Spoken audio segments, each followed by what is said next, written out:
ሰው የዘራውን ያንኑ ያጭዳል።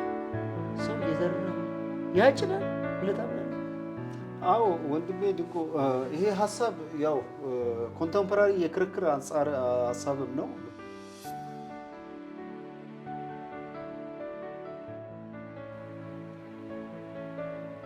ወደ ተመልካቾቻችን ዛሬ ባለፈው ሳምንት እንደተናገርኩት የጀመርነውን በተለይ ሰው የዘራውን ያንኑ ያጭዳል በሚለው በእግዚአብሔር ቃል ዙሪያ በሰው ልጆች ላይ እየደረሱ ያሉ ፈተናና መከራ በዛ እይታ እያየን እየተወያየን ነው ያለነው። ዛሬ ደግሞ ከወንድሜ ደምሴ ጋራ ከዛው ካቆምንበት እንቀጥልበታለን።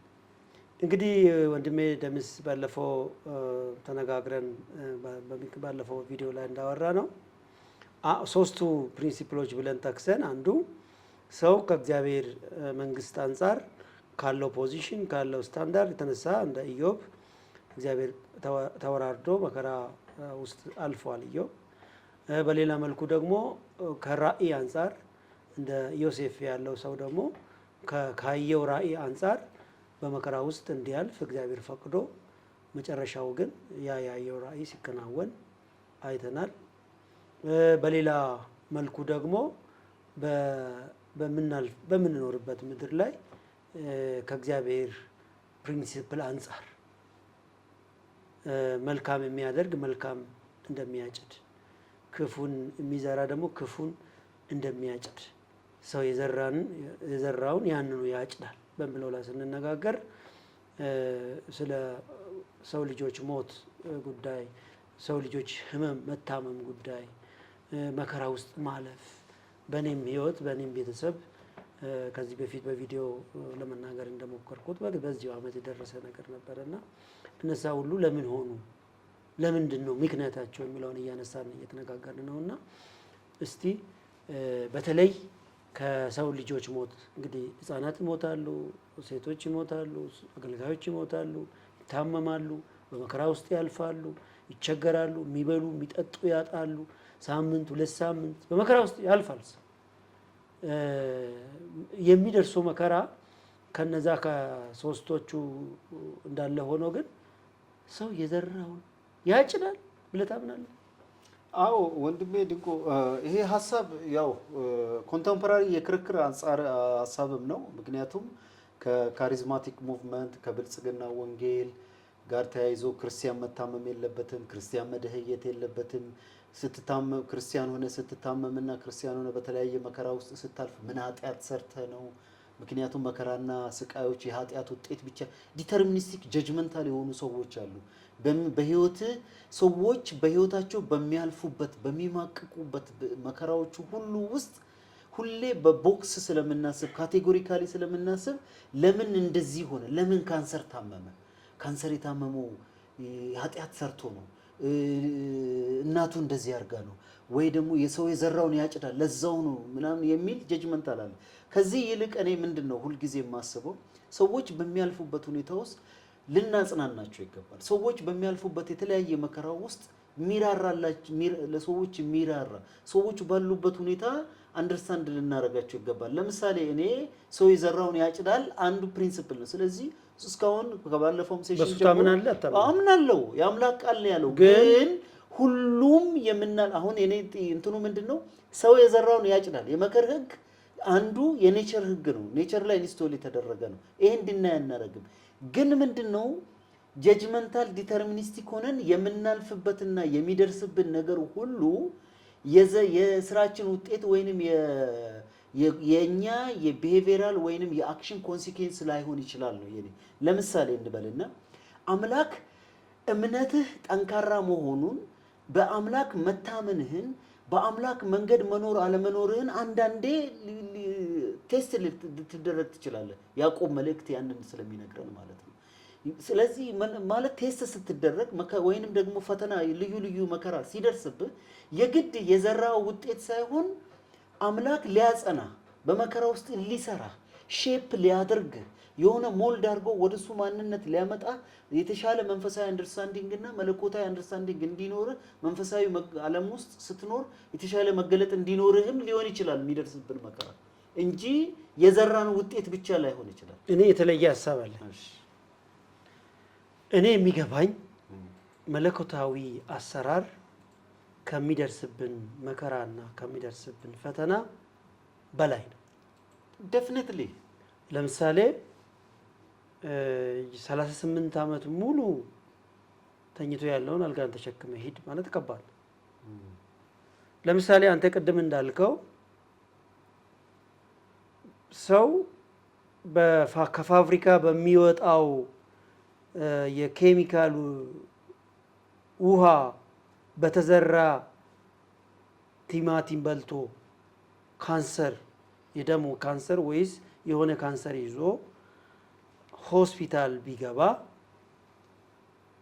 አገልጋይ ሆኖ ወይም ደግሞ እግዚአብሔርን የሚወድ እንደ እግዚአብሔር ሐሳብ የሚኖር የሚጸልይ ትጉ ሰው በዛ ምክንያት ቢታመም እግዚአብሔር አምላክ ከዛ በሽታ ሊፈውሰው ይችላል።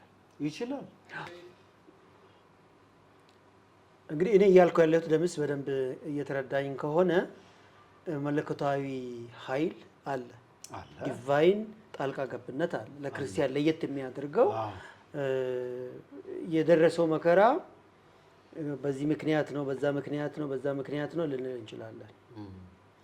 ስለዚህ አንድ ክርስቲያን ቤተሰብ ውስጥ አሁን ባልኳችሁ ምክንያት የሆነ ቲማቲም በልቶ ወይ በሆነ ሲስተም ምክንያት ሀፐን ቢያደርግ የሆነ በሽታ ካንሰር ይሆን ቢሆን በሆነ ክርስቲያን ቤት እንትን ብል እግዚአብሔር ሊቀጣው ፈልጎ ነው እንዲህ ሊያደርገው ነው ምናምን የሚባል አይደለም። ኦልሬዲ ኮራፕትድ የሆነ ሲስተም ውስጥ ነው እየኖርን ያለ ነው። ያ ሲስተም ካንሰር ቢመጣ እግዚአብሔር ደግሞ ያን ካንሰር መፈወስ ይችላል። ግን ሰውየው ምን ዘርቶ ነው ያንን ካንሰር ያጨደው? አሁን እንደ ግለሰብ ነው የምናወራው፣ እንደ ፋሚሊ ግለሰብ ማውራት አንችልም። አሁን ሲስተሙ ነው። ለምሳሌ ቲማቲም ገዝተን ስንበላ የት እንደተዘራ እናውቅም። አንዳንዱ እኮ ፋብሪካ አካባቢ አሁን እየሰማን ያለ ነው። አዲስ አበባ በተለይ ይሄ የደም ካንሰር ድሮ ኢትዮጵያ ውስጥ አይታወቅም። የተለያዩ ካንሰሮች አሁን ኢትዮጵያ ውስጥ እየበዛ ነው። የልብ የመተንፈሻ አካላት ሲስተም በጣም እንትን እያለ ነው እና ከምግብ ጋር የተገናኘ ከውሃ ጋር የተገናኘ ከምንተነፍሰው አየር ጋር የተገናኘ በሽታዎች እየመጡ ናቸው። እነዛ በሽታዎች የመጡት ክርስቲያን ወይ ሌላ ክርስቲያን ያልሆነ ወይ ደግሞ ጌታን የሚወድ የማይወድ አይልም አየሩ። ሲስተሙ ግን በዛ ሲስተም ምክንያት ህመም ሊመጣ ይችላል። በዛ ህመም ውስጥ ግን ስንጸልይ ወደ እግዚአብሔር ስንቀርብ እግዚአብሔርን ስንጠይቅ ምን ይሆናል? እግዚአብሔር ይፈውሳል። ባለፈውን በእኔ ቤት የተከሰተው እንግዲህ ባለቤቴ እንደ ማንኛውም ሰው ለመውለድ ሆስፒታል ገባች፣ ወለደች። ከወለደች በኋላ ግን ያ የፕሬሸር የሚባለው የደም ግፊት እንደ ስትሮክ ነገር ተከሰተና ሲጠና ምክንያቶች አሉት። ኖርማል ክርስቲያን ስለሆነ ሙስሊም ስለሆነ ጌታን የማይወድ ስለሆነ አይደለም ሀፕን እያደረገ ያለው። እንደውም ሪሴንትሊ እየበዛ መጥቷል እየተባለ ነው። አንደኛ እድሜን ክልል አለው በሳይንስ ሲናገሩ። ሁለተኛ ደግሞ ሁኔታዎች አሉ፣ ምልክቶች አሉ፣ መከላከያ መንገድ አለ። ድንገት ሀፕን ያደርጋል። ሀፕን አደረገ በእኛ ቤት እና ምን ስለሆንን ነው እኛ ይሁን ምን ስለዘራን ነው ይሄን ሀፕን ኖ it is because of system የሜዲካል ሲስተሙ ላይ ያሉ ሲስተሙን የሚያጠኑ ሰዎች የሚናገሩት ይሄ ነገር ሪሴንትሊ ሀፕን ማድረግ ጀምሯል። በጣም ብዙ ኮንትሪቢዩሽኖች ምክንያቶች አሉት እያሉ ነው። በተለይ አሁን እድሜያቸው ከ35 በላይ እንደዚህ ሲሆን እያሉ ነው እየነገሩን ነው ያሉት። እና ኦኬ በዛ ምክንያት ሀፕን ያደረገውን ነገር እግዚአብሔር ጣልቃ ገብቶ በእኛ ቤት ሞት እንዳይሆን፣ ሀዘን እንዳይሆን፣ ለቅሶ እንዳይሆን አደረገ። በዛ ነው የሚታወቀው እግዚአብሔር ጣልቃ ሲገባ። ስለዚህ አራተኛው መርህ እያወጣን ስለሆነ ከሲስተም የሚመጣ ከኢንቫይሮንመንታል ፖሉሽን የሚመጣ ከማንሜድ ማለት ከግለሰቡ ሳይሆን አግሪጌትሊ ኮሌክቲቭሊ ከሰዎች ከኔቸር ጋር ካለን ኢንተራክሽን የሚመጣም አንዱ ፋክተር ነው ማለት ነው። አሁን እኮ እሱ ነው እንደሜዲንቆ እያወራን ያለነው እኮ የዚህም ዲስከሽን ዓላማ ኢንዲቪጁዋሎች፣ ግለሰቦች፣ ክርስቲያኖች በተለያዩ መከራ ውስጥ ያሉ ሰዎች ይዘሩትን እንዲጽናኑም ጭምር ነው። ባሉበት መከራ ውስጥ እንዲጽናናው እኮ በእውነት ቃል እንጂ እኮ በእውነት ቃል አንደኛውን የዘሩትን በሚያበረታታ ግን ልክ ባልሆነ መንገድ አይደለም አይደል? ለምሳሌ እኔ ሐሳብ ምንድነው እውነትን ታውቃላችሁ፣ እውነት ማርነት ያወጣችኋል። ስለዚህ አንድ ነገር በቤታችን ሲከሰት ለምን ሆነ ብሎ ማወቅ ተገቢ ነው አይደል? መንፈሳዊ ዓለም የጨለማው ዓለም ውጊያ የለም ብለህ ታስባለህ? አለ። እሱ ኢንፍሉዌንስ አያመጣም ብለህ ታስባለህ? የእሱ ኢንፍሉዌንስ ለእኔ ብዙም አይደለም። ለአንተ ብዙም አይደለም ማለቴ አለው ኢንፍሉዌንስ አለው ኢንፍሉዌንስ። ሰይጣን እኮ የሚጠቀመው አንዱ ሲስተሙን ነው አይደል እንዴ? ስለዚህ ኢንፍሉዌንስ አለው። አንዳንዱን ደግሞ እግዚአብሔር ሲፈቅድ ነው አይደል? መከራ እንዲመጣ ልክ ኢዮብ ላይ እንደፈቀደ እግዚአብሔር ስፒሪቹዋል ዋርፌር እግዚአብሔር የሆነ ቦታ ሊያደርስ ይፈልግና የሚገፈትርህን ኃይል ይሰጣል። ያኔ ሰይጣን ይመጣል። ከዛ ውጪ ግን እኔ ከእግዚአብሔር ጋራ ባለኝ በሰላም እየኖርኩ እያለ ሰይጣን ሊዋጋ ይችላል። መጽሐፍ ቅዱስ ስለሚነግረን ባለጋራችሁ ዲያብሎስ የሚውጠውን ፈልጎ በዙሪያችሁ እንደሚያገሳ አንበሳ ይዞራል አይደል? ነገር ግን ተቃውሙት ከእናንተም ይሸሻል፣ ወደ እግዚአብሔር ቅረቡ ወደ እናንተም ይቀርባል ይላል። የአጋንንት ውጊያ ሲስተም ነው የሚጠቀመው ራሱ። አሁን ኮራፕትድ ዓለም እኮ ሲስተም ነው ይጠቀማል። ልክ ነው። እሱን እኮ ዲና ያላረኩም። አሁን ከባለፈው ሴሽን የቀጠለው ሰው የዘራውን ያጭዳል የሚለው በግለሰብ ደረጃ ነሰሰርሊ የሰውየው ብቻ ሳይሆን ስፒሪቹዋል ዋርፌርም አለ ማለት ነው። ያ ህፃናት ባልሞቱ ነበር እኮ። አዎ ለምሳሌ ህፃናት ምን ሰርተው ነው ኢየሱስ አንድ ጊዜ ያለው እሱን እኮ ነው። ህፃናቶቹ ሰው የዘራውን ያጭዳል በሚል ፕሪንሲፕል ብቻ በሚል መርህ ብቻ ጀጅመንታል ሆነን ሰዎችን የሆነ ቦክስ ውስጥ ገብተን ፈራጅ እንዳንሆን ነው። ራዘር ሰዎች ባሉበት ሁኔታ ውስጥ በሚያልፉበት ሲስተሙን ኮራፕት ያደረገው እኮ ሰው ነው። ይሄ ሲስተም እኮ ራሱ የሚያልፍ ሲስተም እኮ ነው። ፐርፌክት ሲስተም አይደለም እኮ። አዳም እኮ ባይዘው ከፐርፌክቱ የተጣለበት ነው። ማቆያ ነው እኮ። ፕሪዝን ውስጥ ነው የገባው አይደል እንዴ? ከኤደን ገነት ሲባረር እኮ አፈር ነህና ወደ አፈር ትገባለህ ተብሎ ነው የመጣበት። ስለዚህ ዴዝ በዚህ ስጋ ይሄ ኮራፕትድ የሆነ ስጋ ስለሆነ የዚህ ስጋ ዴስቲኒው እኮ አፈር ነው። ስለዚህ ወደ ዴስቲኒ ሰው ታዲያ በ20 ዓመቱ በ10 ዓመቱ ለምን ይሞታል? እሱን እኮ ነው ከሀሳቡ ዲቬት እንዳናረግ ነው። አንተ አሁን ባለፈው ሞት መከራ አይደለም? ሞት መከራ ነው ነሰሰርሊ፣ ግን ትራንዚሽንም ሊሆን ይችላል። በልጅነቱ የሚሞተው እሱ ለምን ሆነ ነው የኔ ጥያቄ እኮ። የኔ ጥያቄ ሰው የዘራውን ያጭዳል። ሶስት መርህ ያስቀመጠ በሽታ ለምን መጣ?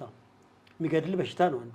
አዎ ከየት መጣ? ግን የኃጢአት ውጤት መኪና አደጋ ከየት መጣ? የኃጢአት የጥንቃቄ አሁን ሰው አውሮፕላን ተከስክሶ ሰው ይሞታል። ሰው አሁን እኮ የምናወራው ሰው ብቻ አይደለም የምናወራው ይሄንን ኪንግደም ይሄንን ወርልድ ይሄ ወርልድ የሚገዛው የብርሃን ዓለም ብቻ ነው ብለህ ታስባለህ? ሁለት ወርልድ ነው ፈንክሽን እያደረገ ያለው። ብርሃን አለ፣ ጨለማ አለ። ሰይጣን እኮ እግዚአብሔር ጥበቃ ውስጥ ያሉትን ሰዎች አይነካም። እነኚህ ግን ከእግዚአብሔር ጥበቃ ውጪ ላሉ ሰዎች ደግሞ አምላካችሁ እኮ ነው ያላቸው አይደል? አምላካችሁ ገዳይ ነው፣ እናንተም ገዳይ ናችሁ፣ እናንተ ከአባቴ ብትሆኑ ምናምን እያለ ሁለት ወርልድ አለ። ያኛው አላማኝ የሆነው ያላመነው ሰው ኦልሬዲ ይዘር የሱ ፕሮፐርቲ ነው። ኤፌሶን 2 እኮ እሱ ነው የሚለው በኃጢአታችንና በደላችን ሙታን በነበርንበት ጊዜ በአየር ላይ ስልጣን ላለው መንፈስ አለቃ ፈቃድ እንመላለስ ነበር፣ በእነሱ መካከል የስጋችንና እያደረግን ይላል። ስለዚህ ፍቃዳችን ዊላችን ያለንበት ኪንግደም ኢት ማተርስ አንዱ ልክ ነው። ሲስተሙን እስማማለሁ እኮ ሲስተሙ ኮራፕትድ ነው። ለምሳሌ የተለያየ ኬሚካል ካንሰር የሚያመጣ ኬሚካል ከበላ ክርስቲያን ነኝ ምናምን ስላልክ እንትን ላትል ትችላለህ። እዚህ ታመም ትችላለህ። እግዚአብሔር ሊፈውስ ግን ይችላል። አሁን ያለንበት ስለዚህ እኔ ብዙ ጊዜ የምሰማው ነገር ምንድነው? ለዚህ ባለፈው እንዳነሳሁት እንፈርዳለን። በተለይ ደግሞ ክርስቲያኖች ለታመሙ ሰዎች፣ በአልጋ ቁራኛ የሆኑ ሰዎች በተለያየ የህይወት መከራ ውስጥ የህይወት ፈተና ውስጥ እንደውም ምንድነው የሚለው ዕብራውያን ላይ መሰለኝ እሱ ራሱ ተፈትኖ በተለያየ ፈተና ውስጥ በተለያየ መከራ ውስጥ ስላለፈ በፈተናው ስለሚያልፉት የሚራራ አምላክ እንደሆነ ይናገራል። እስቲ ምን ውስጥ አልፏል ኢየሱስ? ኢየሱስ ከኃጢአት በቀር ተገረፈ፣ እስቲ እሺ፣ ተራበ፣ እሺ፣ ተጠማ፣ እንቅልፍ አጣ። አምላክ ሆኖ መለኮት ሆኖ ሳለ በእጁ ፍጥረታቶች ተሰቀለ፣ ተተፋበት። በሰራው እጅ ያ ሁሉ መከራ ከኃጢአት በቀር እኮ ነው የሚለው። ከኃጢአት በቀር በነገር ሁሉ የተፈተነ፣ በነገር ሁሉ ከመከራው ብዛት እኮ ጌታ ኢየሱስ እኔ በጣም ውስጤ ሁሌ ሳስበው ተች የሚያደርገኝ ነገር አለ። ከመከራው ብዛት እኮ ሄዶ ጸልዮ ሊመጡ ሲሉ ማለት ነው። ሄዶ ጸለየ። ሲመጡ ደቀ መዛሙርቶቹ ተኝተዋል። ቀሰቀሰችው፣ ጸልዩ። ሄዶ አሁን ጸለየ። የደም ላብ እስኪያልበው አባቶ ብትወድ ይህች ጽዋ ከኔ ትለፍ እስኪል ድረስ ጭንቀት ውስጥ ነበር፣ መከራ ውስጥ ነበር። ሳይኮሎጂካሊ አሁን የጌታ ኢየሱስ ክርስቶስ በየትኛው ካቴጎሪ ውስጥ ይመስላል? ከአምላክ ፈቃድ ነው። ስለ ኃጢአታችን ዋጋ ሊከፍል ስለመጣ ያለ ስራው ያለ ድርጊቱ ግን የአምላክን ፈቃድ ለመፈጸም። ስለዚህ እያንዳንዱ የቀመሰውና ቴስት ያደረገው መከራ ስለኛ በሰው ልጆች ላይ እየደረሰ ያለውን አውቆ አይቶ ለሰው ልጆች ሊራራ እንዲሁም ደግሞ ከዚህ መከራ ውስጥ ሊያወጣና ለነሱ ዋጋ ሊከፍል ነው። ብንወድቅና መከራ ውስጥ ብትገባና የተለያየ ነገር ውስጥ ብታልፍ በድካማችን ሊራራልን የማይችል ሊቀ ካህን የለንም ይላል። ኔጌሽን ኦፍ ኔጌሽን ነው። ያ ማለት ምንድነው? በመከራችን ይራራልናል ማለት ነው። ስለዚህ የምንደርስበት መከራዎቹ ሁሉ የሚደርስብን መከራና ችግር ሁሉ መከራው ችግሩ አሁን ኢኮኖሚካል ሊሆን ይችላል፣ ማህበራዊ ሊሆን ይችላል፣ ግለሰባዊ ሊሆን ይችላል። በቤተሰብ በአንተ ላይ የደረሰው መከራ ለምሳሌ ቲፒካል ኤግዛምፕል መውሰድ እንችላለን። ምንም ይሄ ነው ብለህ ኤላቦሬት የምታደርገው ሳይሆን ተከሰተ፣ ግን መጥፊያችሁ አልነበረም። ራዘር ወደ አምላክ እንድትቀርብ ራስን ኢቫሉዌት እንድታረግ መለኮታዊ ጣልቃ ገብነት በቤት ውስጥ እንዳለ አምላክ እንደሚያድን ማሳያ ነው። ስለዚህ መከራ ሁሉ እኔ አሁን ተመልካቾቻችንን እንዲረዱልኝ የምፈልገው ወይንም እንዲረዱልን የምንፈልገው ነገር ኮዝ ኤንድ ኢፌክት አለ። እያንዳንዱ ኮዝ ኢፌክት አለው። እያንዳንዱ ኢፌክት ደግሞ ኮዝ አለው። እያንዳንዱ በህይወታችን የሚከሰቱ ነገሮች ምክንያትም መነሻም አላቸው፣ ውጤቶቹም ደግሞ ምክንያት አላቸው። ስለዚህ እሱን ኢቫሉዌት እናድርግ። አምላክ በህይወታችን የሚያመጣው እኔ አንድ ቃል አስታውሳለሁ። አንድ የአምላክ ሰው አንድ ጽሁፍ ሳነብ ከ4 ዓመት ከ5 ዓመት በፊት አስታውሳለሁ። በጣም ውስጤን ተች ያደረገኝ ነው። አሜሪካዊ ጸሐፊ ነው። ምን ይላል? ባለቤቱ በጣም በከባድ መከራ ውስጥ በጣም ሰውየው የተመሰከረለት የቸርች መሪ ነው፣ ቸርች ፓስተር ነው። በኮሚኒቲ ውስጥ በመልካም ስነ ምግባሩ ኤቭሪባዲ የሚመሰክርለት ነው። ያለ ኦልሞስት እንግዲህ በአሜሪካ ኑሮ ያለ እንከን የሚኖር ሰው ነው ተብሎ ይመሰከርለታል። ሚስቱ በካንሰር በሽታ ውስጥ ታልፋለች። ለረጅም ዓመታቶች ተሰቃይ እንዳያገለግልም ሆነ ማህበራዊ ነገሩ ተዛባበትና ቀርበው በቃ ምንድነው ያረከው ኃጢአት ወይንም የበደለችው በደል ምናምን ብሎ እንግዲህ እሷ ኦልሬዲ ሺ ኢዝ አንኮንሺየስ እሱ ነው ሰፈር እያደረገ ያለው። እሷ ምንም የምታውቀው ነገር የተናገረው ነገር ሁሌ ውስጤን ተች ያደርጋል። ምናልባት አለ ኮርስ እየወሰድኩ ነው። አምላክ በሆነ የህይወት ኮርስ ውስጥ እያሳለፈኝ ነው። የሷ መከራ መብዛትና የዚህ መከራ በቤቴስ ፕሮሎንግድ መሆን እኔ ጎበዝ ተማሪ ሆኜ መውሰድ ያለብኝን ኮርስ በጊዜው ወስጄ ስላልጨረሱ አምላክ ወደሚፈልገኝ ቦታ ለማምጣት እኔን ሼፕ እያደረገኝ ቶሎ ተረድቼ አሃ ጌታ ሆይ ብዬ አላይን ስላላረኩልን ሊሆን ይችላል። ስለዚህ ጌታን እንትን የምለው ቶሎ ኮርሱን እንድጨርስለት ነው። ገብቷል? ስትማር በቃ ተማሪ ከሆንክ ፈተና ማንዳቶሪ፣ ፈተና ከሌለ ትምህርት የለም ማለት ላንተ አይነገርም። አሁን ፒኤችዲን በየዊክሊ በየምናምን ዝም ብለህ ሰርቻለሁ ብለህ አይደለም አይደለ? ፔፐሮችን ታቀርባለህ። ምን ፈተና አለው። ኤ ፕላስ ምናምን ያንን ሁሉ ኤ ፕላሶች የደረደርከው የሆነ የዘራው ነገር ውጤት ነው። ስለዚህ ህይወት ውስጥ መከራ ውስጥ ስናልፍ ወደ አምላክ ማንነት እንድናድግ የተጠራን ህዝቦች ነው። ፕሮሰስ ላይ ያለን ህዝቦች። ይሄ አራተኛው ምንድነው? ይሄ ነው ኮንክሉዥኑ ማለት ነው። በተለይ ለክርስቲያን መጽሐፍ ቅዱስ ምንድነው የሚለው? ከእምነት ወደ እምነት እናድጋለን፣ ከክብር ወደ ክብር። ይሄ ሁሉ ምንድነው? ደረጃ አለው ይላል። ሰው ሁሉ በደረሰበት ይመላለስ ይላል። ፈተና ራሱ ደግሞ በሰውየው የእምነትና የደረሰበት መረዳት ልክ ነው ከእግዚአብሔር ዘንድ አሁን እንደዚህ ስኩል የሆኑ ትምህርት ቤት የሆኑ ሊያጠነክሩ ወደ አንተ ሊያቀርቡ የሚመጡት አሁን ባለፈው በእኔ ቤት የደረሰው በሌላ ቤት ቢደርስ ከባድ ሊሆን ይችላል። ሰዎች ሲነግሩኝ ነበር፣ አንተም ጭምር ስትነግረኝ ነበር አይደለ? ሰዎችን ሳጽናና እምቢ ስል አልቀበልም ነበር። እንደ እግዚአብሔር ቃል ነበር። ሰዎች እንኳን ሲናገሩ ንግግሩን ሁሉ አልቀበልም ነበር። እና ለምንድን ነው እንደዛ የሚለው? እግዚአብሔር በመከራ ውስጥ ሲያሳልፈን ወደ ራሱ ሊያስጠጋን፣ ሊያጠነክረን፣ መከራ ሁሉ መጥፊያ አይደለም፣ እምነታችንን ሊያሳድግ ነው። ይሄ ሆን ብሎ እግዚአብሔር ፈቅዶ በአንተ ላይ እንዲመጣ ያደርጋል። ነገር ግን ከመከራ ሁሉ ጋር መውጫንም ደግሞ አብሮ ይሰጣል ይላል። እና ያ እንግዲህ እግዚአብሔር ሁል ጊዜ መጽሐፍ ቅዱስንም እንደሚል ማንንም በክፉ አይፈትንም የሚለው ይሄ ነው። ይሄ ደግሞ ሰው የዘራውን ያጭዳል አይደለም እሱ። ይሄኛው ምንድን ነው? እግዚአብሔር ማንንም በክፉ አይፈትንም።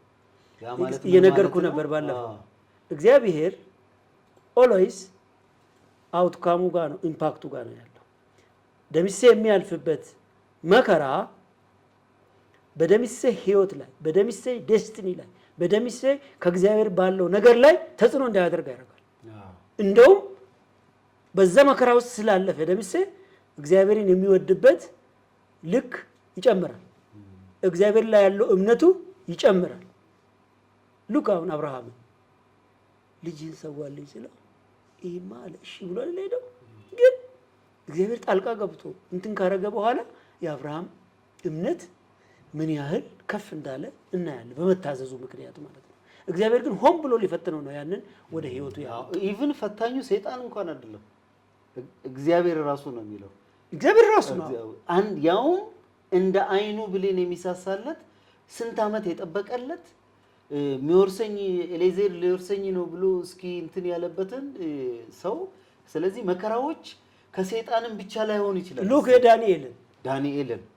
ዳንኤል ላይ ያው መከራ ሲደርስ ከእግዚአብሔር አይደለም ደግሞ እሱ አቅለው እዚህ አካባቢ ያሉ ክፉ ሰዎች፣ በመንግስት ሲስተም ውስጥ ያሉ ሰዎች፣ ዳንኤልን የሚጠሉ ሰዎች፣ ምክንያቱም እሱ ከአለቆች ከስልጣናት ሁሉ በለጠ አይደለም የሚለው፣ ከዛ የተነሳ አሴሩበት ነው አይደለም የሚለው።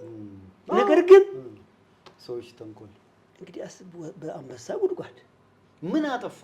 ያ ሁሉ ህዝብ ሲነሳበት ሰርቆ አይደለም፣ ኮራፕትድ የሆነ ሰው አይደለም፣ የሰውን መብት የሚነካ አይደለም፣ የተሰጠውን ሪስፖንሲቢሊቲ ዲስቻርጅ የሚያደርግ ነው። አምላኩን የሚፈራ ሁሉ ተነሱበት፣ ኮምፒት አደረጉበት። አሁን በዚህ ምድር እኮ አሁን በኢትዮጵያ ምድር ያሉ አገልጋዮች ያሉ የእግዚአብሔር የሚፈሩ በመንግስት ቢሮ፣ በፖለቲካው ዓለም በተለያየ ቦታ የሚሰሩ በተመሳሳይ ሰዎች አቀነባብሮ በሰዎች ላይ ይነሳሉ። እኔ ደስ የሚለኝ አንድ ጥያቄ ሁሉ ጊዜ ራሴንም የምጠይቀው ዳንኤል ከአንበሳ ጉድጓድ ሳይገባ በፊትና በኋላ ቢፎር እንደ አፍተር እስቲ አንተ ከሙያ መንሳት ቢፎር እንደ አፍተር እስቲ ምን ይመስላል? እምነቱ፣ ጸሎቱ፣ እግዚአብሔርን መውደዱ እንደ ዝማሬው ሌላ ነው የሚለው ድል በድል እንደ ጠላቴ ታዲያ ምን ቸገረው? ጠላቴ ሆይ ደስ አይበልሽ፣ በወድቅ እነሳለሁ፣ ጠላቴ ሆይ እንዲያ ይበልሽ ምናምን እያለ በናው አይደለም። እነኛ ኮናኞች፣ እነኛ ከሳሾች፣ እነኛ በምቀኝነት፣ በቅናት፣ በተንኮል፣ በሴራ ትልቁ ይሄ ደግሞ በሲስተም በዓለማችን ላይ የሚሰራው በመስሪያ ቤት አንተ ሰክሰስፉል ስትሆን ይነሳሉ። ምንም እኮ ያንተን እንጀራ ያንተን ቦታ የማይበላ ሰው ያንተ መልበስ፣ ያንተ ማማር፣ ያንተ ህይወት መቀየር ቅናት ይበላል። ዛሰው አይ ጠንቋይ ቤትና ምናምን የሚሄደው በመስሪያ ቤትም እግረ መንገድ አንድ ሐሳብ ልንገርህ። ቅድም ስታነሳ አንድ ጽሁፍ ሳነብ በአብርሃም ላይ የደረሰው መከራ አብርሃም እያለፈበት የነበረውን ቻሌንጅ አንድ ጸሐፊ የገለጸበትን ነው። እግዚአብሔር ነፍሰ ገዳይ ነው ወይ ልጅህን ረድልኝ የሚለው? እኔ ቤት አንድ ልጅ ያለው ሰውየው ጸሐፊው እኔ ቤት መጥቶ መልአኩ ልጅህን ረድልኝ ቢለኝ እግዚአብሔር ብሎሃል ቢለኝ እንዲህ አብርሃም እንደው የሚገርም ሰው ነው እኮ መልአኩን አምኖ እኮ ሊያርድ ሄዳል። እኔ አይዲን አሳየኝ ራሱ ከሰማይ አይልም እግዚአብሔር አይዲን አሳየኝ መታወቂያን አሳየኝ ይላል ማለት ያለማመን እንትን ማለት ነውና የሚደርስብን ዞሮ ዞሮ ሀሳባችን ምንድነው ወንድሜ ድንቁ ሰዎችን ማጽናናት ነው። ሰዎች መጽናናት፣ አይዟችሁ ተስፋ አለ። በምታልፍበት መከራ በምታልፊበት ጎዳና ልዩ ልዩ መከራዎች ሊደርሱብን ይችላሉ። ልዩ ልዩ ቻሌንጆች፣ ኢኮኖሚካል፣ ማህበራዊ፣ ከራእይ ያቀድነውን ያለምነውን ያሰብነውን አለመሳካት ምን ሊሆን ይችላል። ጽና፣ በርታ፣ ጌታ ካንተ ጋር ነው፣ ጌታ ካንቺ ጋር ነው። በአልጋ ላይ ያሉ ሰዎች ሊኖሩ ይችላሉ። በተለይ ክርስቲያን ሆኖ በጌታ ታምነው የሚኖሩ ሰው ወንድሜ እህቴ በርታ፣ አይዞ። ጌታ በዚህም ፈተና ውስጥ መውጫን ያዘጋጃል። የሚመጣብን ነገር ሁሉ ሊያጠፋን፣ ሊገለን፣ ሊሰብረን ብቻ አይደለም ሊሰራንም ጭምር ነው። አዘ ሴም ታይም ደግሞ ሊሰራን ብቻ የኮዝ ኤንድ ኢፌክትን የምንቀበል ከሆነ ኔቸር ብለህ ያልከው ኮዝ ኤንድ ኢፌክት ነው። ኮዝ ኤንድ ኢፌክት ደግሞ ሁሉም ላይ የሚደርስ መከራ በእኛ ላይ ይደርሳል፣ በምድር ስላለ። ስለዚህ ያ ደግሞ ምንድነው የሚሆነው? ኮዝ ኤንድ ኢፌክቱን ለይተን መጸለይ በሚገባን ቦታ በጸሎት በተስፋ መቁረጥና በማማረር ውስጥ ሳይሆን ቃሉን በማንበብ በመጽናት አምላክን ፊት በመለመን ወደሱ እስክንሰበሰብ ድረስ። ስለዚህ ለምሳሌ ክርስቲያኖች early age ላይ ሊሞቱ ይችላሉ፣ ለጌታ የተሯሯጡ ሊሞቱ ይችላሉ። እሱ ሞት ግልግል ነው። ግን የሚያልፉበት መከራ ሁሉ አምላክ ወደ እነሱ የሚሰበሰብ ዋናው ዴስቲኒ ነው። ቅድም እንዳልከው አውትካም የምትችለውን ነገር ይሄን ይመስላል። እውነት ነው። እንግዲህ ተመልካቾቻችን በሁለት ክፍል ከፍለን እንዳወራ ነው መከራ ቢደርስም የሚደርስበት ምክንያት ከየት ነው እንዴት ነው የሚለውን ነገር አይተን አንዳንዶቹ ጀነራል ስለሆኑ እግዚአብሔር አምላክ በሰጠን መንገድ በሰጠን ኃይልና እምነት በእግዚአብሔር ፊት እየጸለይን ማሳለፍና ብሎም ደግሞ ወደ እግዚአብሔር የምንጠጋበት እንደሆነ ከወንድሜ ጋር ተወያይተናል። ሌላ ጊዜ ደግሞ በሌላ አርዕስት እስክንገናኝ ድረስ ሻሎም፣ ሰላም ሁኑ። አሜን። እናመሰግናለን።